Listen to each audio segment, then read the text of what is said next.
Hello, beautiful people. It's Sandro Stefanucci. Just wanted to show you this deck. Stringers that we're cutting here for the steps. Some people think, a deck's a deck. You just a few pieces of lumber and you put a decking on it and then it's done. But as you can see, like even just building this step and then putting concrete pads and shimming and making sure everything's nice and tight together, straight and solid, so when you step on it, it's not flopping around. There's a lot of work putting these decks together. Look at the blocking in here. You can just tell by all the pieces that we have to cut, and you have to make sure that they all exactly the same, or else it won't push everything out of square.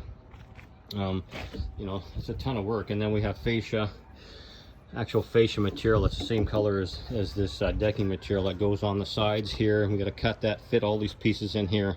So these decks are a lot of work, lots of blocking, and they are, with lumber prices, they're fairly expensive to build. But anyways, that's the blocking that we need, and we can start putting our stair treads on that, and that'll be some good support. Also, what we did here underneath where the stairs are, the bottom of the stairs are sitting, we got blocks. So we got 2 by 12 blocks, I believe, underneath here. So when you step on this first step, it's got support all the way along. And as we did everything's 16 inches on center. So our joist that's below this is actually in line with this stair stringer. Each and every single one is on that joist, so we're getting extra support on here, so everything's solid, transferring the weight through onto the joist instead of in the middle of the joist.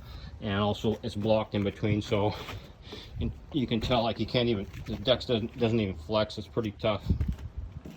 That's what you need to do. And we use also GRKs in here, which some are familiar with GRKs, and I would just say they're structural screws, so they're coated so they don't rust. And the good thing with these, with the Torx heads on them, is you can take them out in 15 years, 20 years from now. You could back those out and actually you could reuse them again. They're expensive, but you can reuse them again. They don't strip on you like the number 2 Robertsons typically do. There you go, guys. Take care.